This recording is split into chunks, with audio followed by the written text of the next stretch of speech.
What's going on, everybody? So today I'm going to be talking about a film that I cannot believe I waited this long to see. It's one I actually just bought because I wanted to watch it so bad. And believe it or not, a while ago, I started this movie on an airplane when I was taking a trip, and I absolutely loved it. And for some reason, I got like an hour into it and I stopped and was like, okay, I'm going to have to finish this on the plane ride home.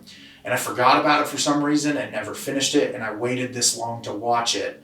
But I'm so glad that I bought the Blu-ray copy that A24 released recently, because it was beautiful. This movie is so beautifully shot. I, like a lot of people who watch my channel and a lot of people who are film fans, really love A24. I feel like they're constantly putting out great content, putting their money in directors that they know are going to create quality films. And this is in top contention for probably my number 2 or 3 or 4 spot for best films that A24 has produced, and it's definitely, I could see this being in a top 20 films of all time for me.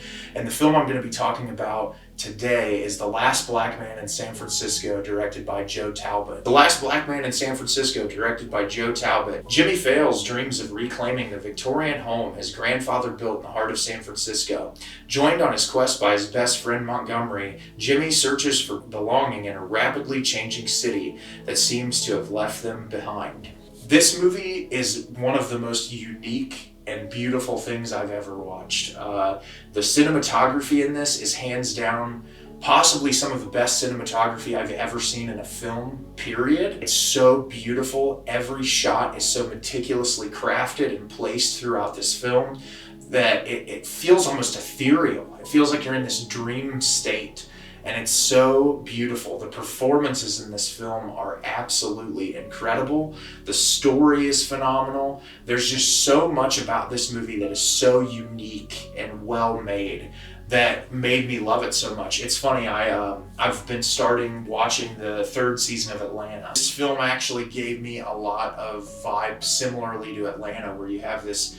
Atlanta does a really great job of taking really heavy subject matter and putting it in something where they can almost balance it with a comedic tone but also make it dramatic.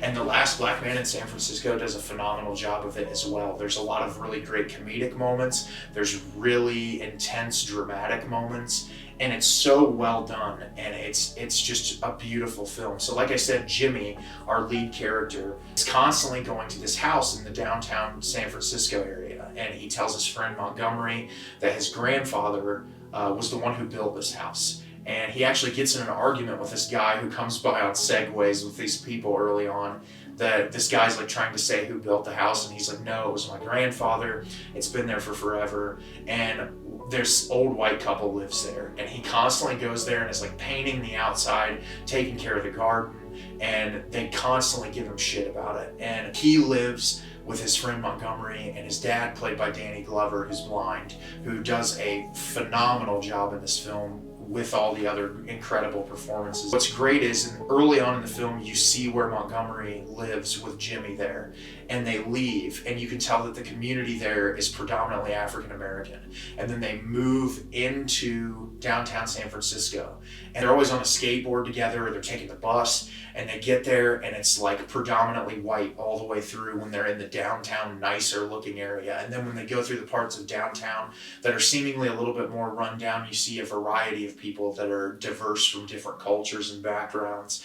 And this movie at its core, if you want to look at the largest concept, is about gentrification.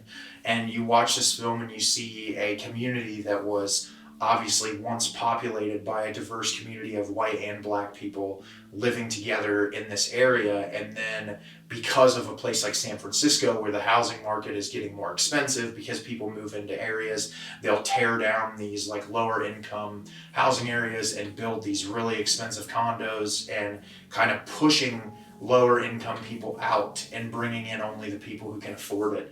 And you're looking at that on the larger scale, but there's so much more going on in this film that I think is what makes it so poignant and beautiful. Jimmie and Montgomery's characters are so in touch with like their emotions. They have this really great bond together. They're like brothers and they support each other and they're really emotional. Montgomery loves to write. He's always working on these plays that he's putting together.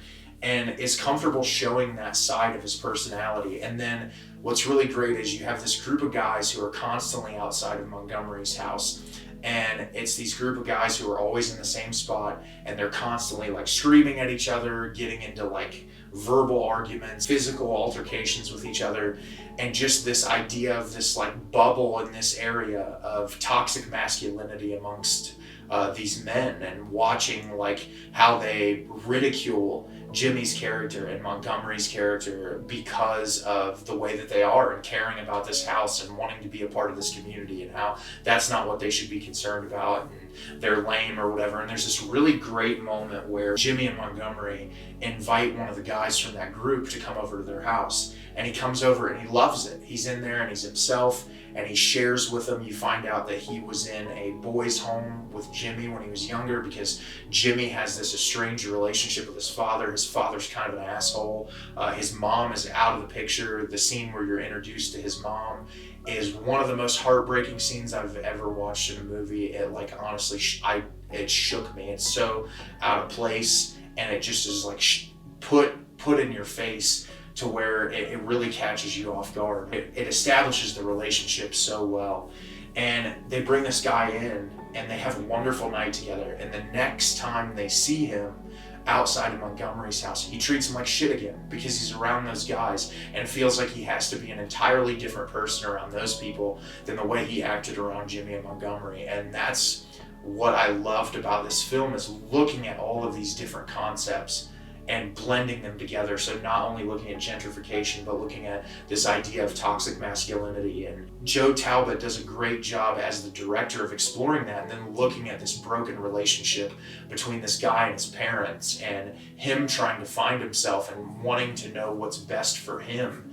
And it's just so incredibly beautiful. The score in this movie is gorgeous. It accompanies each scene so well. Like I said, some of the scenes in this movie and the way that they're shot, the cinematography, the only word I could describe is ethereal. It really feels otherworldly and beautiful. And each plot point in this movie is so important and amazing, and I just cannot recommend this movie enough. It's one I'm probably going to have to revisit consistently, because I think there's so much more you could pick up on it with repeat viewings. But yeah, it was one of my favorite things I've watched this year. I know it was released in 2019, and I cannot believe that I have not watched it before, but this is my glowing recommendation. Watch The Last Black Man in San Francisco. If they still have copies of that beautiful Blu-ray that A24 put out, I'd highly recommend just buying that. It's in this cool collectible package. It just looks gorgeous. And yeah, this is just an amazing movie that everyone should see. So have you seen Last Black Man in San Francisco? Did you love it? Did you hate it? Leave me a comment down below and let me know what you thought. I thought this movie was amazing, and I cannot recommend you see it enough. As always, if you could like the video and subscribe to the channel, helps me out a lot and lets me know the type of content you're looking for. I'm always putting new videos out and look forward to getting more out for you in the future. And as always, everyone, thank you so much for watching, and have a great rest of your day.